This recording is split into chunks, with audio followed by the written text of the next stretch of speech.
자, 문학 이해의 방법과 관점 첫 번째 내용에 대해서 한번 보겠습니다. 문학 비평이란 말을 많이 쓰는데 사실은 우리가 문학 감상과 이해, 문학 이해의 뭐 감상 뭐 이런 식으로도 이야기를 하는데 보통 대학에서는 이거를 문학 비평, 크리티시즘이라고 하는 말로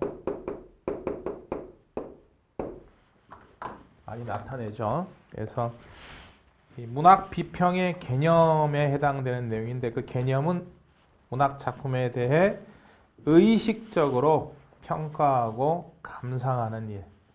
거기 이제 의식적이라는 말이 들어가는 게 조금 차이점이 있겠지. 그냥 일반인들이 문학 작품을 읽고 평가하는 것이 아니라 거기에 목적 의식을 가지고 작품에 대해서 평가하고 감상하는 것을 문학 비평이라고 한다. 그래서 뭐 비평은 꼭 전문가만 하는 건 아니지만 비평이란 말을 쓸 때에는 그런 의식이 선결로 전제가 된다라는 것을 이해를 하면 되겠고, 그래서 지금 두 번째 그 기능에 대한 걸 살펴보면은 그 기능은 문학을 해석하고 감상하는 거예요. 여기에 반드시 들어가야 될 게 해석과 감상.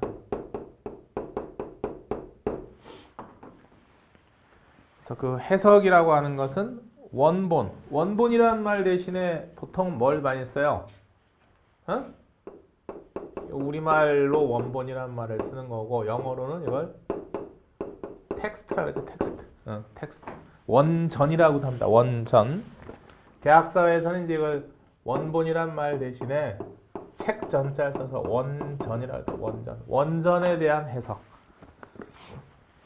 그래서 원본에 쓰인 말을 바르게 이해하는 게 바로 해석에 해당이 되는 거고, 그 다음에 장편, 긴 거죠. 장편의 구성 요소와 부분을 정돈하는 것, 원본을 밝히고 내용에 주석을 다는 것, 이런 것들이 다 해석에 들어가는 개념이 되겠고, 그 다음에 이제 감상은 작품에서 공감을 얻고 기쁨을 누리는 것, 취미와 교양을 넓혀 자아를 투영하고, 자아를 거기 비춘다는 얘기죠. 투영, 비추고 재창조하는 것. 그 다음에 이제 세 번째 평가가 있어요. 주관적, 객관적, 인상적 가치 기준에 따라 평가하는 건데, 지금 요 해석과 감상까지는 우리가 일반적으로 이야기할 때 많이 쓰는 말인데, 빠진 것 중에서 이제 요 평가라고 하는 항목은 개인적인 평범한 독자의 입장에서 평가하는 것이 아니라 문학 비평이란 말이 들어갈 때는 작품에 대해서 의식적으로 그것을 해석하고 감상한 다음에 대한 평가를 하는 것을 의미한다. 이렇게 생각을 하면 되겠습니다.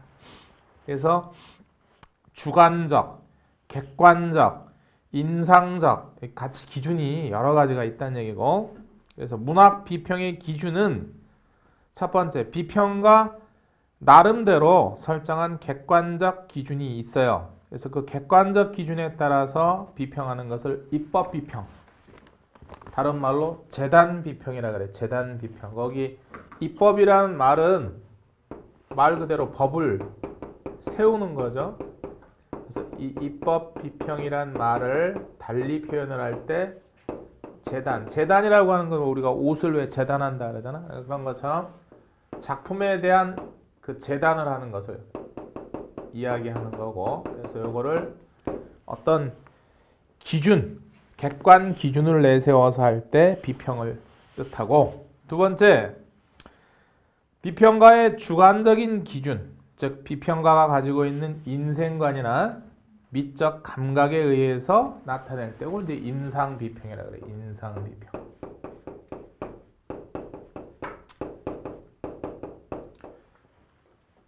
자기의 인생관이란 말 대신 쓸 수 있는 말이 뭐 가치관도 되겠고 세계관도 되겠고 뭐 우주관도 되겠고, 그 다음에 3번 작품 자체의 언어적 조건, 그게 이제 기술 비평이라고 하는 거예요. 기술 비평. 거기서 기술이라고 하는 거는 우리가 말하는 테크놀로지의 기술이 아니라 기록 서술, 기술 비평. 그래서 다른 말로 분석 비평이라고 하죠. 아무래도 내재적 관점에 해당이 되는 거죠. 내재 외재로 따졌을 때 이 기술 비평, 분석 비평이라고 하는 건 내재적 비평에 해당이 된다. 그래서 그 다음에 그 뭐 왼쪽에도 나와 있지만 이론이나 비평, 문학사의 관계 그랬는데 세 가지 분야가 각기 뭐 독립적인 의미도 있겠지만 서로 연관관계를 맺고 도와주는 상보라는 말 많이 쓰죠. 상보. 상보가 뭐예요? 그렇지. 상호. 그지? 보완적 기능을, 상보적 기능을 가지고 기능을 서로 한다. 이렇게 이해를 하면 되겠고. 그래서 문학 감상의 두 가지 접근 방법 그랬는데 여기 이제 사실은 이 해석과 평가를 빼고 우리가 문학 작품을 사실은 이해하고 감상할 때 여기 사실은 이해라는 말을 집어넣어주면 더 좋은데 이해하고 감상하는 방법에 이제 크게 두 가지로 나눴을 때 내재, 외재. 한자에 주목해서 봐야 돼요. 내재적이라는 말을 쓸 때는 이게 안내자죠. 안에 존재한다는 뜻이. 내재적, 그 다음에 뭐 외재적 그러면 외자가 바깥 외자니까 바깥에 존재한다는 얘기. 내재적 감상, 외재적 감상. 우리가 이제 고등학교 교과 과정에서는 이 감상이란 말 대신에 여기 있는 요 관점이라는 말을 써가지고 내재적 관점 또는 외재적 관점 이렇게 이야기를 하는데 물론 내재 외재의 기준은 뭐다? 요거죠. 텍스트. 텍스트를 기준으로 했을 때, 즉 텍스트 원전이 있고 이게 작품이에요. 작품 원전이 있고 얘를 중심으로 해서 바깥에 존재하는 요소들이 있어요. 우선 만들어낸 작가가 있고 그것을 독서로서 향유하는 독자가 있고 작품이 근거로 하고 있는 배경으로 하고 있는 객관적 현실이 있죠. 그래서 여기서 말하는 외재라고 하는 이 개념들은 바로 여기 것들. 작품 바깥에 존재하는 작가, 현실, 독자와의 관계를 이야기하는 게 외재고 내재라고 하는 건 작품 안에 있는 거. 그래서 편의상 번호를 붙여보면 1번, 얘를 2번, 얘를 3번이라고 한다면 이렇게 외재적 관점이라고 하는 건 1, 2, 3번이 여기 들어가는 거죠. 그지? 작가와 작품. 그러니까 문학 작품을 이해하고 감상하는 관점 중에서 외재적 감상 또는 외재적 관점이라고 하는 것은 텍스트, 원전을 둘러싸고 있는 외부 요소와의 관계에서 작품을 이해하고 감상하는 것인데 그런 것들이 이제 작가와 작품, 현실과 작품, 독자와 작품 1, 2, 3 이게 다 외재적 관점이 들어가요. 그리고 이런 외재 요소를 다 배제하고 작품 안에 있는 요소만 가지고 감상하는 게 이제 내재적 관점에 해당이 되는 거죠. 그건 뭐냐면 작품 안에 있는 거니까 작품의 구조, 작품 안에 사용된 언어, 그지? 작품 이제 구성 요소, 뭐 작품의 어조 많죠. 작품의 주제, 인물, 사건, 배경, 뭐 소설로 들어가면은 시로 들어가면 어조, 그 다음에 표현과 발상 여러 가지가 있겠죠. 시어의 의미, 그지? 이런 것들이 다 작품 안에 들어가는 요소들이다. 그래서 그것을 이제 나타내는 용어가 각기 어떻게 다르냐? 작가와 작품 사이의 관계에 해당되는 1번은 작가가 이 작품을 통해서 무엇을 표현하려고 하는가를 이해하고 감상하는 관점이기 때문에 이걸 이제 표현론 또는 작품을 이제 만들어내는 거기 때문에 뭐 생성론이라고 이야기하는 사람도 있어요. 똑같은 내용인데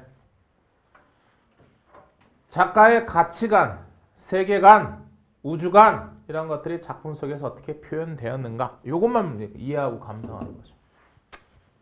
그 다음에 2번 객관적 현실이 작품 속에서 어떻게 드러나고 있는가를 보는 거기 때문에 그 작품이 당대의 현실, 작품이 씌어진 그 당대의 현실이 작품 속에서 어떻게 그대로 나타나고 있는가, 반영되고 있는가 이걸 반영론. 뭐 주체를 바꿔가지고 본다면 작품이 현실을 어떻게 당대 현실을 그대로 나타내고 있는가, 모방하고 있는가 해서 모방론 다 같은 말입니다. 그 다음에 세 번째는 이제 독자의 입장에서 앞에서 우리가 전 시간에도 배웠지만 문학 작품이 주는 기능이 있죠. 문학 작품이 주는 기능 뭐가 있었어?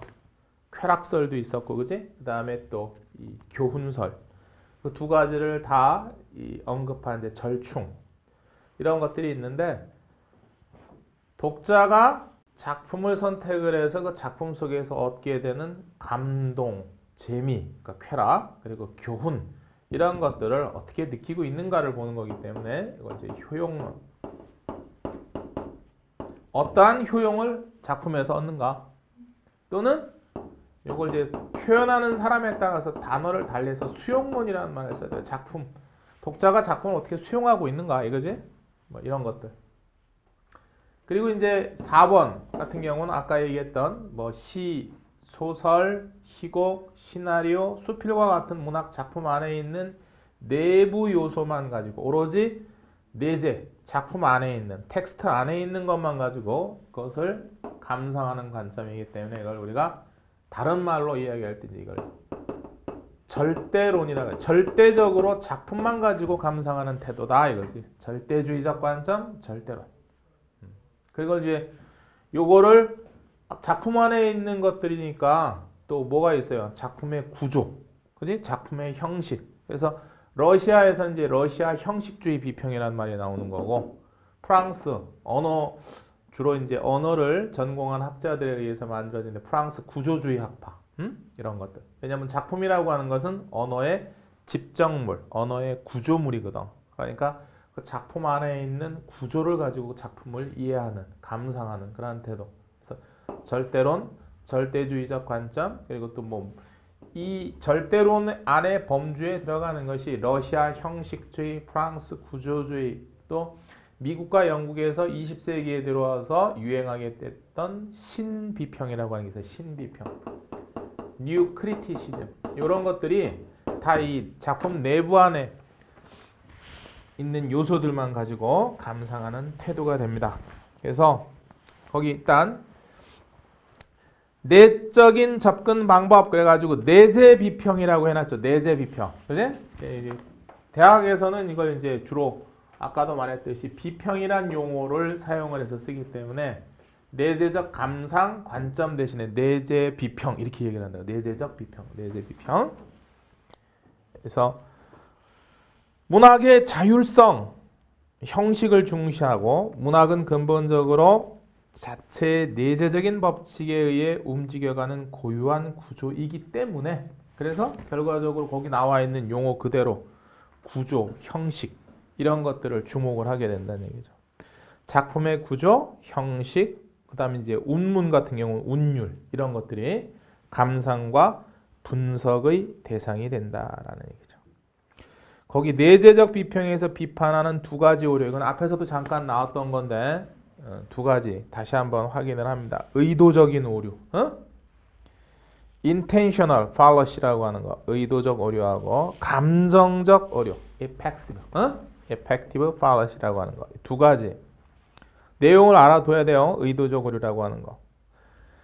한 작품을 올바르게 이해하고 감상하기 위해 작가의 관점에 접근하거나 작가의 신변, 개인적인 일, 목적 등을 파악하는 데 노력을 했는데 그러나 신비평가들은 이제 신비평가 지금 나왔잖아. 신비평. 절대론. 내재적 그런 이 비평을 하는 사람들이죠. 신비평가들은 작가의 의도를 쉽게 알 수가 없고 작품의 의도나 작가의 의도가 합치 하나로 일치하지 않는다는 이유로 이것을 배제해야 한다. 물리쳐야 한다라고 주장을 했다는 얘기지. 그러니까 의도적 오류라고 하는 것은 바꿔 얘기하면 작품을 감상할 때 그 작품을 창작을 한 이 작가의 의도에만 몰두를 해서 감상을 할 때 빚어지는 오류를 얘기하는 거예요. 그 다음에 감정적 오류라고 하는 건 문학 작품 자체가 중요한 것이지 독자 판단이나 심리 반응은 작품 연구에 도움이 되지 않아요. 그래서 작품이 독자에게 주는 정서적 효과는 반드시 문학이 제공해 주는 것이 아니며 일상생활 속에서 더 강한 반응을 얻을 수 있다. 따라서 작품 감상에 정서적 반응을 내세우는 것은 오류이다. 무슨 얘기냐? 요거 이제 요 3번이 강조될 때, 효용론이 강조될 때, 그러니까 독자의 입장에서 나는 그러니까 쉽게 얘기하면 이 intentional fallacy라고 하는 의도적 오류라고 하는 것은 1번을 강조할 때 빚어지는 오류. 그러니까 작가가 그러니까 독자의 입장에서는 이거 아무리 읽어봐도 나는 B라고 하는 의미로 쓴 것 같은데 라고 하는 거를 아니야. 작가가 이거 A라고 하는 의도로 썼어라고 이걸 강조를 했을 때 그 A에 매몰돼 가지고 작품을 감상해서 빚어진 오류가 바로 이제 intentional fallacy가 되는 거죠. 그죠? 반대로 3번이 강조되는 입장. 작가는 A라고 하는 입장으로 썼는데 독자가 아니야 이거 B야 하는 입장에서 작품을 받아들였을 때 빚어지는 오류. 그렇게 생각하면 돼요. 그 다음에 외적인 접근 방법, 외제 비평입니다. 문학의 이제 비자율성에 근거한 건데 문학 내용을 중시하고 작품의 형성, 창작에 관계된 외부 요인들을 중요시하는 방법이죠. 그래서 거기 나와 있듯이 거기 교재에 나와 있는 건 이제 현실 대신에 이걸 세계라는 말로 나타낸 거지. 객관적 세계. 작품과 현실, 작품과 세계, 작품과 작가, 작품과 독자라고 하는 이런 관계들을 이야기하는 겁니다.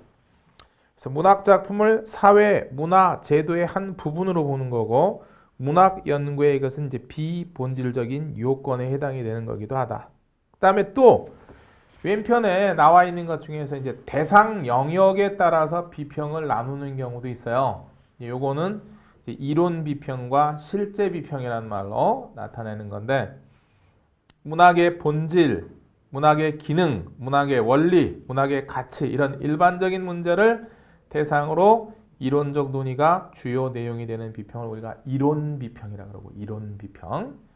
그다음에 이제 실제 비평은 작품의 의미, 작품의 가치, 작품의 특정 작가의 작품 세계 이런 것들을 구체적인 문학 현상을 대상으로 해서 비평을 할 때 이런 걸 이제 실제 비평이라는 말로도 쓴다. 이제 주로 이제 고등학교 교과 과정에서 이야기하는 거는 바로 이런 것들, 내재, 외재 주로 초점을 맞춰가지고 문제를 많이 내죠. 그 다음에 이제 한예종 실제 시험에서 나왔던 문학 이해의 방법과 관점에서 이제 해당되는 것들이 슬슬 나오기 시작하는데 보세요. 문학 비평에 여러 가지 이 외에도 이제 방법이 있어요. 이게 뭐냐면은 첫 번째 역사주의적 방법, 두 번째 형식주의적 방법, 세 번째 심리학적 방법, 네 번째 구조주의, 그죠? 다섯 번째 신화. 신화하고 원형은 이제 같이 보통 묶어서 이야기해. 신화, 원형적 그런 비평 방법 이런 식이 여러 가지 형태가 있는데 그 아웃라인, 개요를 알아두셔야 됩니다. 그래서 첫 번째 역사주의적 방법이라고 하는 건 뭐냐? 문학을 그것이 속한 시대 상황, 사회 조건의 산물, 결과물로 보고 작품 발생의 배경이 되는 작가와 사회 등 역사적 사실을 중요시해서 작품을 이해하고 감상하는 방법이 역사주의적 방법이에요. 그래서 그 방법이 구체적 방법이 뭐냐? 원전 또 나왔지. 원본이란 말 대신에 원전이라는 말 쓰죠. 텍스트를 확정을 해야 돼요. 왜냐하면은 오래된 거, 최근 게 아니라 옛날 우리 예를 들어서 뭐 심청전이든 이런 고대 소설 같은 거 보면은 종류가 여러 개 있잖아. 그지? 그래서 원본을 찾아야 된단 말이야. 원본. 여러 가지 이본이 존재하기 때문에 이본이나 대본이 여러 개 있을 때는 타당성이 있는 대상을 확정을 해야 된다. 왜냐하면 원본하고 이본이 있을 경우 이본이 원본과 달라지는 부분들이 있을 거 아니야. 그래서 그 달라진 것을 가지고 그 작품을 이해하고 감상하게 되면은 아무래도 그런 부분에 있어서 문제가 생기니까 그래서 텍스트, 원전을 반드시 설정을 해야 돼요. 두 번째, 언어 연구. 작품에 쓰인 언어를 작가 당대라고 하는 건 그 시대예요. 그 시대. 그러니까 지금 2000년대 밀레니엄 시대 21세기를 살고 있는데 이게 20세기 그리고 특히 구한말 또는 뭐 일제 강점기 이때 쓰여진 작가들의 작품을 맞아가지고 연구를 한다고 생각을 한다면 지금 시대의 언어하고 그 시대의 언어가 다르잖아. 그렇기 때문에 반드시 그 시대의 언어, 당대의 언어를 가지고 파악을 해야 된다. 그래? 예를 들면 지금 우리가 당장 예를 한번 들어보면 우리가 방송이라는 말을 쓰면은 방송이 뭐예요? 여기 지금의 방송의 의미는 브로드캐스팅, 그지? 그런데 이게 고대 소설에서 나올 때 방송은 뭐냐면 석방하다의 뜻이야. 석방하다, 풀어주다. 전혀 의미가 달라진단 말이야. 언어라고 하는 것은 뭐 시간의 흐름에 따라서 언어의 역사성과도 관련이 되겠지만 그 말의 형태도 바뀌고 의미도 바뀌기 때문에 그래서 이렇게 특히 문학을 비평, 즉 이 해석, 감상, 평가를 하는 이러한 경우에는 반드시 그 해석에 있어서 당대의 언어로 파악을 해야 되는 거예요. 그 다음에 작가의 생애를 또 고찰해야 되겠죠. 성장 과정, 교육, 환경. 왜냐하면 지금 이게 역사주의적 방법이기 때문에 역사주의적 방법에서는 작가가 어떤 시대에서 어떤 환경에서 커왔는지 그런 것들이 작품에 어떻게 투영되었는가 다 상관관계가 있기 때문에 작가의 생애를 또 고찰합니다. 그래서 과정 환경, 시대 조건, 작가의 기질, 성격, 사상적 경향 이런 것들을 다 고찰해야 되고 그 다음에 이제 작가와 작품에 대한 평판, 작품 발표 이래 작가와 작품에 대한 상이한 서로 다른 그런 평판을 또 검토를 해봐야 되고 작가와 작품의 상호 연관성, 작가와 작품을 동시대 또는 그 전후 다른 작가와 작품의 또 비교 검토하는 것도 따라야 되고 시대 배경에 대한 고찰 당연히 있어야 되겠죠. 발생 배경이 되는 시대 상황을 고찰해야 됩니다. 그래서 역사주의 비평은 정확한 자료를 수집, 정리를 하고 그 위에 작품의 의미를 실증적으로 분석, 해명하려는 비평 양식이다. 그래서 작품 자체의 심미적 가치를 아무래도 등한시할 우려가 있으나 자의적 해석을 규제하고 자의적 해석이 무슨 뜻이에요? 자기 마음대로 하는 해석이지. 자의라는 말 대신에 임의라는 말로 바꿔서 이해하면 돼. 임의적 해석. 지 마음대로 하는 해석을 규제하고 객관성을 유지, 작품을 종합적으로 이해하는 데 도움을 준다. 그게 바로 역사주의적 비평 방법에 해당이 됩니다. 특히 역사주의적 방법에서는 왼쪽에 나와 있듯이 그 작품에 대한 서지라고 하는 게 이제 작품에 이 사용된 저서, 그 다음에 글이 가지고 있는 그런 가치죠. 그런 가치로서의 연구, 작가에 대한 전기적 고찰, 시대 배경의 연구 이러한 것들이 다 역사주의적 비평 방법에 중요한 역할을 하고 크게 보면 이게 사회문화적 비평에도 속한다. 당대 사회, 문화 이런 것들이 다 포괄이 되게 되다 보니까 아무래도. 두 번째, 아까 여기 내재 외재로 이야기했을 때 들어가는 이제 신비평에 해당되는 내용이 나왔습니다. 형식주의적 방법이 바로 신비평에 들어가는 거예요. 형식주의적 방법 당장 나와있죠. 작품의 내부적 짜임이 뭐야? 구성이지, 구조. 구성과 언어를 중시하는 게 바로 형식주의 비평이에요. 그래서 작품의 외적 조건인 작가, 사회, 역사, 배경, 독자로부터 작품을 분리시켜서 작품 자체의 내적 구조를 분석, 해명하려는 내재적 비평이다. 그래서 작품 구조를 형성하는 각 요소들의 배열 관계, 부분과 전체의 관계를 분석, 종합을 하고 언어의 철저한 분석에 역점을 두어서 의문, 단어, 문장, 이미지, 상징, 비유 체계를 전체적 문맥에서 파악을 한다. 문학 작품을 또 정밀하게 분석하고 미적 가치를 밝힐 수 있는 장점이 있는 반면, 그러니까 아까 역사주의적 비평에서는 아무래도 이제 심미적 가치를 등한시하는데 얘는 작품 안에 있는 요소인 이미지라든지 표현, 발상, 상징, 비유, 그다음에 언어의 의미, 운율 이런 것들에 주목을 하니까 아무래도 심미적 가치를 우선시하는 거죠. 그래서 그 내용의 그 특징을 잘 쫓아가 보면 알 수가 있어요. 그래서 심미적인 그러한 쪽에 아무래도 분석을 하게 되고 또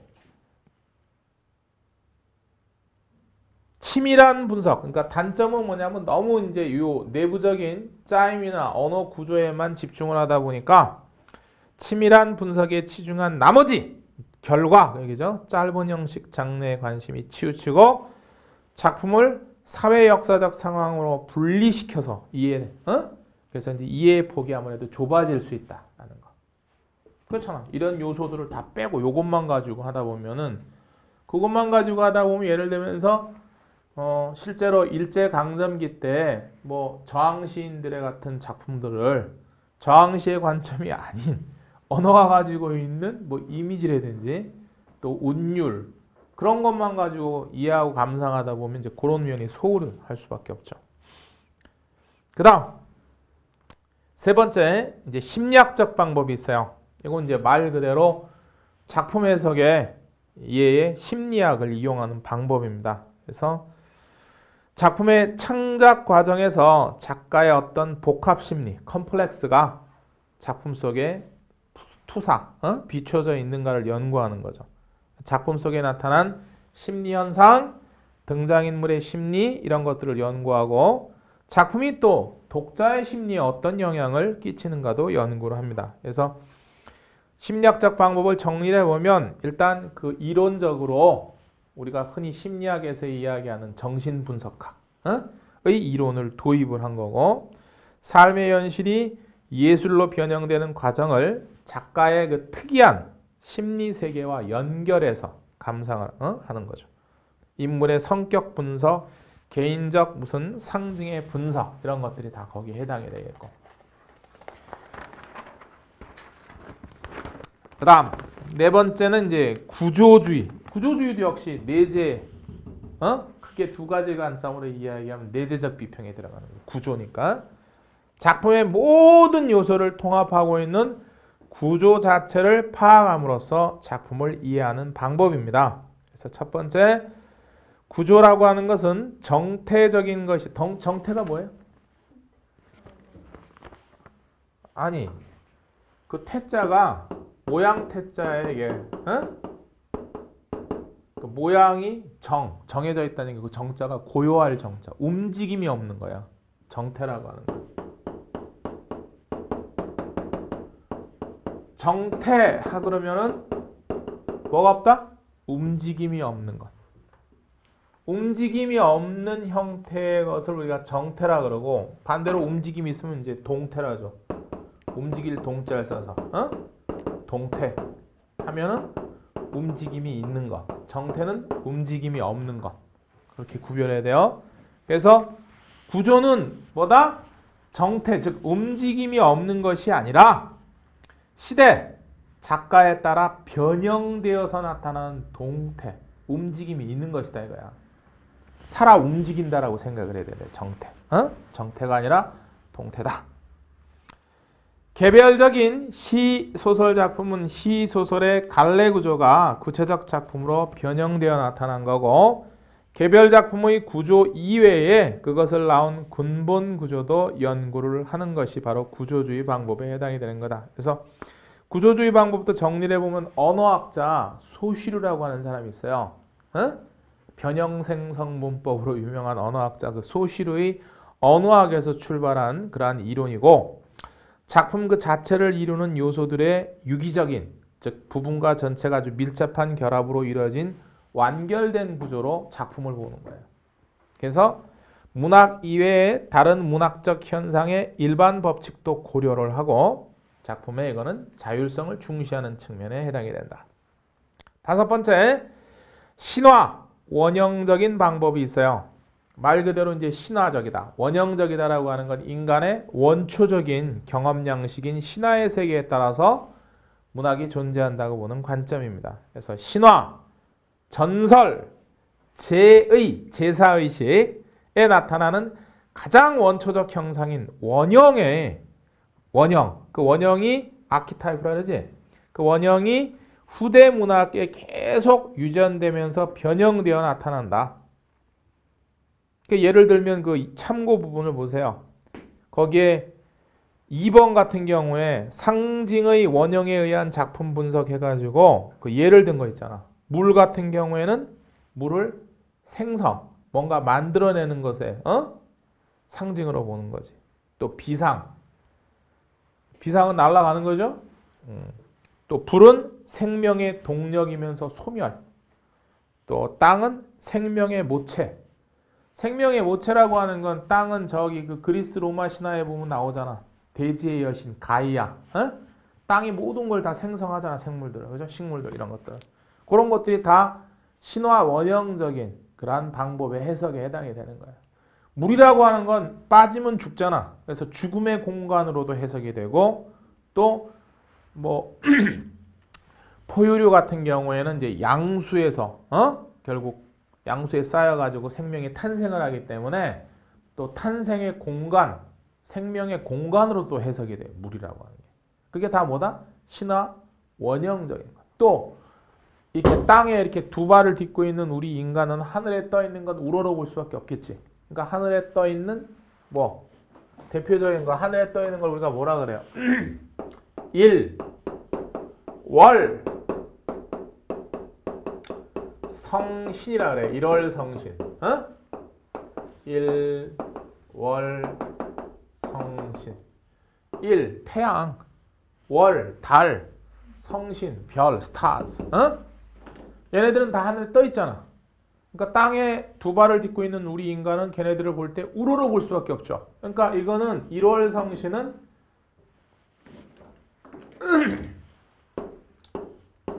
한자 수거를 자꾸 써주는 이유는 익히라고 써주는 거예요. 자고 이래로 줄여서 보통 우리가 이걸 고래로 이러거든. 고래로. 여기서 자와 이는 영어의 from to의 용법이에요. from A to B는 뭐야? A로부터 B까지 이런 뜻이지. 그러니까 뭐야 이게? 옛날부터 앞으로까지. 동서고금을 통틀어서 자고 이래로 하늘에 떠 있는 이 일월성신은 다 우러러 볼 수밖에 없는 존재이기 때문에 그래서 문학 작품 속에서 일월성신은 다 뭐야? 우러러 보는 존재. 또 얘네들은 또 뭐야? 스스로 발광, 빛을 내잖아. 그지? 그래서 광명의 이미지를 갖고 있는 거.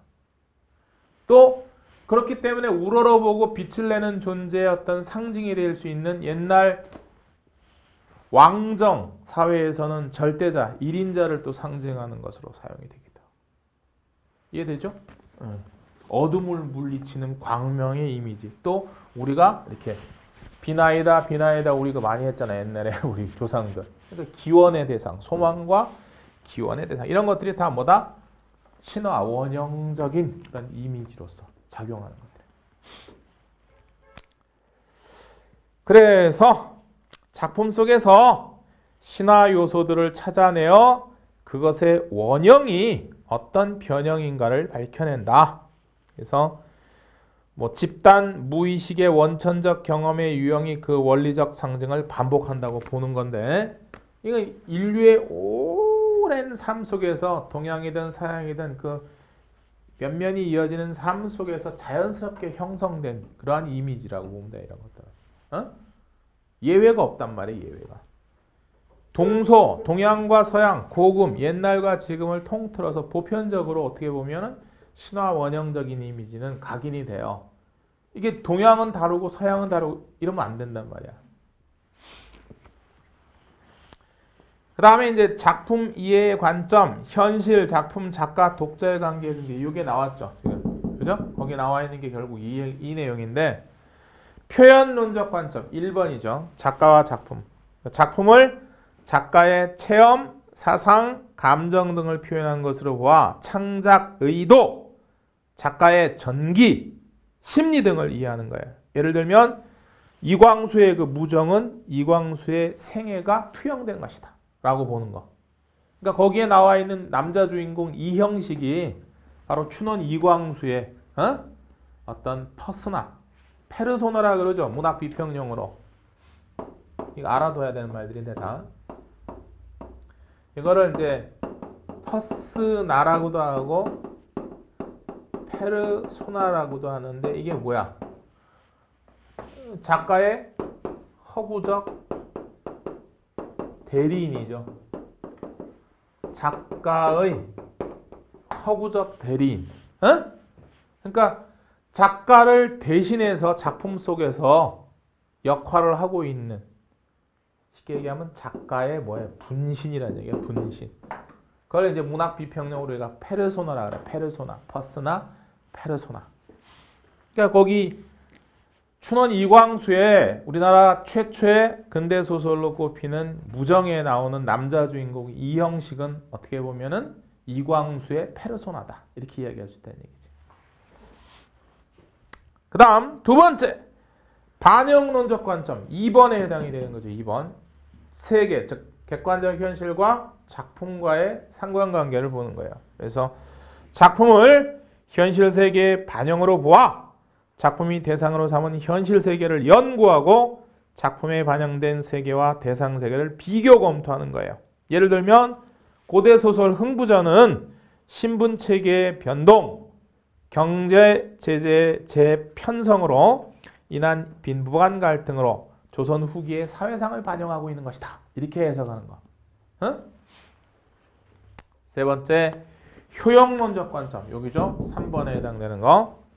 작품과 독자와의 관계, 즉 작품을 읽은 독자의 감동이 무엇이며 그것이 구체적으로 작품의 어떤 면에서 촉발, 일어나게 되었는가 등을 검토하는 거예요. 예를 들면 판소리 춘향가의 희극적인 장면은 독자에게 비극적 상황으로부터 희극적인 구제, 낭만적 희극성의 몰입 등의 효과를 준다.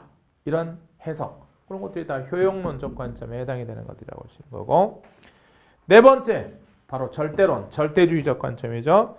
작품 자체 내에서 작품 이해의 요소를 찾아내는 방법이에요.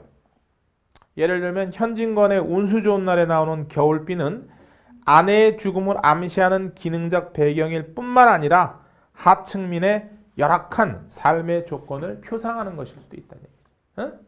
그렇잖아. 가난한 사람한테 그 겨울비가 얼마나 힘들겠어. 아무래도 여름보다 겨울이 더 힘들죠. 먹고 살기가. 잠도 바깥에서 함부로 못 자고 얼어 죽잖아. 그 다음에 5번에 이제 종합주의적 관점은 요거예요. 요거. 이걸 내재 외재로만 보지 않고 요거를 다 더하면은 이게 바로 이제 5번 종합주의적 관점이니까 내재와 외재를 두 가지를 다 짬뽕을 혼합을 하는 거예요. 비빔밥을 만드는 거지, 두 개를. 그래서 표현론적 관점, 반영론적 관점, 효용론적 관점 다 이게 외재적 관점에 해당되는 것들이죠. 그거하고 절대주의적 관점을 통합하는 방법, 이 두 개 다. 그래서 이 네 가지 방법을 부분적으로 적용하는 게 아니라 상호 유기적으로 서로 밀접한 연관관계가 있는 것으로 통일시켜야 하는 거죠. 그리고 이제 주관성은 반드시 배제하고 객관성을 유지해야 된다. 이런 특징을 갖고 있습니다. 자, 지금까지 우리가 했던 걸 한번 확인을 해보는 이제 문제들을 한번 풀어보면은 풀어봤어요? 1번 위와 같은 문학 이해의 전제가 될 수 있는 진술은 그랬어요. 지금 글이 두 가지가 나와 있는데 가글은 어떤 글이에요? 가글의 내용을 한번 정리를 해보면 어떤 내용이 핵심되는 내용일까?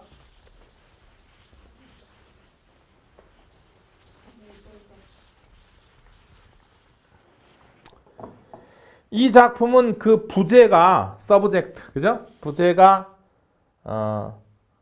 말하고 있듯이 춘향의 독백으로 춘향전을 배경으로 하고 있다. 그러나 이 작품을 이해하는데 춘향전의 이야기 전체를 자세히 알아야 할 필요는 없다. 다만 춘향의 괴로움과 인간적인 운명을 이해하는 것으로 충분하며 그것은 이 작품의 문맥 가운데서 충분히 나타나 있다. 그래야 이 작품을 끝까지 읽고 나면 여기 나오는 그네가 단순히 놀이를 위한 것이 아니라 춘향이 자기 자신의 괴로움과 운명을 벗어나려는 수단으로서의 그네임을 알게 된다. 작품 전체에서 4번이나 되풀이되고 있는 밀어라 또는 밀어 올려다오 라는 간절한 부탁은 바로 그 괴로움의 정도와 그것으로부터 벗어나려는 몸부림을 나타내는 것이다. 무슨 시인지 알겠죠? 이 시가 뭐였지? 그 서정주의 그네를 한자로 추천이라 그러죠. 추천사라고 하는 그 현대시를 지금 분석하는 글이네 보니까. 그러니까 이 가글은 내용을 봤더니 결국 그러니까 이 서정주의 추천사 요 작품을 텍스트로 해가지고 그것을 이해하고 감상하는 글이에요 지금. 근데 어떤 관점이야? 여기서 지워버렸네. 이 중에서 내재 외재 중에서 어느 측면이야? 그렇지. 안에 작품 시 안에 사용되는 시어와 그지? 그 시어의 의미의 구조에 지금 주목을 하고 있으니까 내재적 관점, 즉 절대주의적 관점이죠.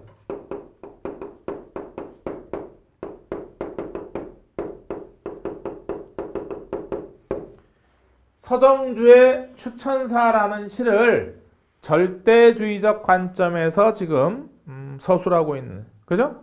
그러한 내용이야. 그러니까 춘향이가 가지고 있는 어떤 괴로움과 춘향이의 그 인간적인 어떤 그런 운명을 노래한 시다. 뭐 이런 부가적인 요소도 우리가 확인할 수가 있고. 그 다음에 나는 뭔가 보면. 그러면 이 작품에 있어서 춘향의 괴로움은 어떤 괴로움일까? 지가 물어왔으니까 이거에 대한 서술이 쭉 이어지겠죠. 따라서 나글의 핵심 내용은 뭐야? 그걸 통해서 알 수 있는 게 춘향의 뭘 서술하려고 그러는 거야, 이 사람이? 첫 문장을 통해서 거꾸로 답을 만들면 춘향의 시에 나타나고 있는 춘향의 괴로움에 넌 뭐야? 라고 하는 정체죠, 정체. 요걸 지금 밝히려고 그러는 거지. 작품 자체가 그 괴로움의 내용을 밝히고 있지는 않지만 우리는 그것을 춘향의 사랑에 관련된 괴로움으로 보아야 한다. 설사 춘향전에서 그네 타는 장면이 춘향이 이도령을 만나기 전에 나온다 하더라도 그것은 별로 문제될 것이다. 왜냐하면 반드시 뒤에 뭐가 와야 된다 했어요. 서술에. 때문이다가 꼭 와야 돼. 왜냐하면이 오면 왜냐하면으로 시작을 했는데 뒤에 서술어에 때문이다가 없죠. 그럼 어법에 어긋나는 문장이에요. 비문법적 문장이 됩니다. 시인의 상상력은 반드시 작품의 배경에 얽매이는 것은 아니기 때문이다. 나왔네. 이유 제시를 했죠. 그러니까 이유 제시를 했으니까 왜냐하면 앞에 있는 문장이 뭐야? 필자의 주장, 필자의 결론이 되는 거지. 그지? 그러므로 이 작품에 있어서 춘향의 번민을 단순히 기생딸이라는 춘향의 사회적 신분에만 결부, 즉 연결하는 것은 작품의 의미를 옹색하게 만들 뿐이다. 결국 춘향의 괴로움의 정체는 뭐라는 얘기야? 답을 정리하면 거기 우리가 읽은 내용에서 무엇의 괴로움이라는 얘기야? 그렇지, 사랑의 괴로움이죠. 러브, 그지? 사랑의 괴로움. 춘향의 괴로움의 정체는 결국 사랑이다 라는 얘기고, 이것도 어떤 관점에서 결국 해석을 한 거야? 똑같죠? 절대주의적 관점.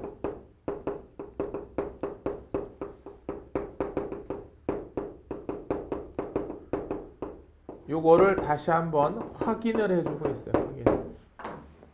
따라서 1번 위와 같은 문학 이해의 전제 그랬으니까 요 글이 위와 같은 글의 전제라고 하는 거니까 결과적으로 절대주의적 관점, 그지? 에 해당되는 걸 찾아야 되니까 몇 번? 3번 봅시다. 독자는 작품을 읽고 그 의미를 획득하는 주체이다. 누굴 강조한 거야? 요거네. 그러니까 이건 뭐야? 3번은 효용론적 관점이죠. 아까 절대론, 절대주의적이라고 하는 건 이 바깥에 존재하는 외부 요소들을 다 배제하는 거였죠. 얘를 하나의 이런 것들로부터 독립된 존재로 보는 거잖아. 몇 번? 그렇지. 4번이지. 여기 있잖아. 작가나 이게 시대 환경이나 그 다음에 여기 독자는 빼먹었는데 작가나 시대 환경이나 독자로부터 독립된 것으로 이해를 해야 된다라고 하는 것. 그게 바로 절대주의적 관점이 됩니다. 4번이 정답이 되겠습니다. 1번은 그럼 뭘까? 작품 속에는 작가의 뭐가 있다? 개성적 체험이 들어있다. 이거 뭐야? 이거지 이거. 1번의 관점. 표현론적 관점이라는 1번. 목이 메이네. 그 다음에 2번은 뭘까요? 이거죠. 작품은 현실 세계의 반영이다 라고 했으니까 반영론적 관점. 5번은 뭐야 그러면? 마지막. 작품은 다양한 의미를 갖고 있어서 다각도니까 뭐야? 그렇지. 이거 다. 그죠? 5번. 어디 갔어? 종합주의적 관점. 종합론에 해당되는 거죠. 다음에 2번. 빈칸 넣기. 윗글의 필자는 춘향의 번민을 땡땡이 아닌 땡땡 문제로 그 차원을 보편하고 있다. 그러면 앞에 기억에 들어가야 될 내용과 니은에 들어가야 될 내용 정리할 수 있죠. 일단 이 사람은 앞에 건 몰라도 뒤에 건 나왔잖아. 그죠? 니은에는 이제 사랑이 들어야 돼. 사랑의 문제로 그 차원을 보편하고 있는데 그러면 필자는 춘향의 번민을 땡땡이 아닌 그랬으니까 땡땡고 찾아봐. 어디 있어? 뭐라고 해야 돼? 맨 마지막 문장이 있잖아. 그렇지. 춘향의 번민을 단순히 기생의 딸이라는 춘향의 사회적 신분에만 결부시키는 것은 작품의 의미를 옹색하게 만들 뿐이라고 했으니까 여기에 결부시킨 게 아니죠. 그러니까 거기에 들어가야 될 게 뭐라고 해야 돼? 신분이라고 해야 돼. 신분. 그죠? 신분 문제라고 해도 좋겠고. 신분 문제 또는 신분. 그러니까 작가가 거부하는 관점을 지금 우리가 2번에서 확인하는 문제가 되겠습니다. 쉽게 얘기하면 요거 이제 살을 붙이면 이 신분을 좀 더 우리가 살을 붙이면 뭐하다 얘기해? 바로 봉건적 사회 질서. 그지? 봉건적인 사회 질서의 그 모순 구조로 파악하는 것이 아니라 그지? 춘향의 갈등은 바로 남녀 간의 이 사랑, 사랑으로 봐야 된다. 얘기죠.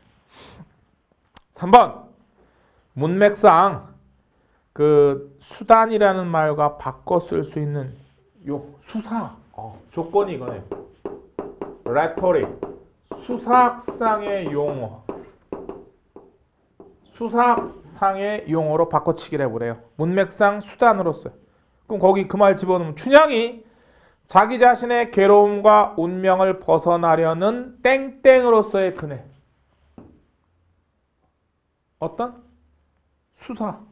수사니까 거기 우리가 꾸며주는 말이 수사잖아. 수사학에 해당되는 게 뭐 있어? 비유, 상징. 들어갈 말은 상징이죠. 상징. 수단이란 말 대신에 쓸 수 있는 게 상징이지. 상징. 거기서는 수사학적으로 거기 수단이라는 말 대신에 바꿔치기를 할 수 있는 수사학적 용어는 상징이다. 이거야. 상징. 그 다음에 4번 장편소설 무정을 작가 이광수의 젊은 시절과 비교하여 이해하고자 할 때 범하기 쉬운 것을 두어져. 그 뭐예요? 아까 얘기했잖아. 요거 1번을 강조할 때 빚어지는 오류. intentional fallacy. 의도적 오류. 이어져. 의도적 오류. 의도의 오류 또는 의도적 오류. 그러니까 작품 의도와 작가 의도는 일치하지 않는다는 얘기예요. 그런데 그거를 일치하는 것처럼 해석을 할 때 빚어지는 오류. 3번을 강조하는 게 뭐라 그랬어? 3번. effective fallacy. 감정적 오류에 빠지게 된다는 얘기예요. 5번. 신화 비평에서 말하는 원형과 거리가 먼 거예요. 뭘까요? 그렇지. 특수하면 안 되죠. 개인의 특수한 체험은 예외가 돼요. 이건 이제 아까도 얘기했지만 동양이나 서양이나 옛날이나 지금이나 동서고금을 통틀어서 인류의 오랜 삶 속에서 면면이 이어지고 굳어져 내려온 것들. 요것이 바탕이 되어서 신화, 원형적인 그런 그 비평이 됩니다. 그래서 거기 보면 그거 빼고 봐봐. 다 빼면 이제 원천적인 경험, 집단 무의식의 표출, 인간의 원초적 사고방식의 집약, 시대 변화에도 불구하고 반복적으로 나타나는 모티브, 이런 것들이죠. 그러니까 개인의 그 특수한 체험은 원형이 우리가 가지고 있는 보편성, 일반성에서 벗어나기 때문에 들어갈 수가 없다 이거죠. 됐습니다.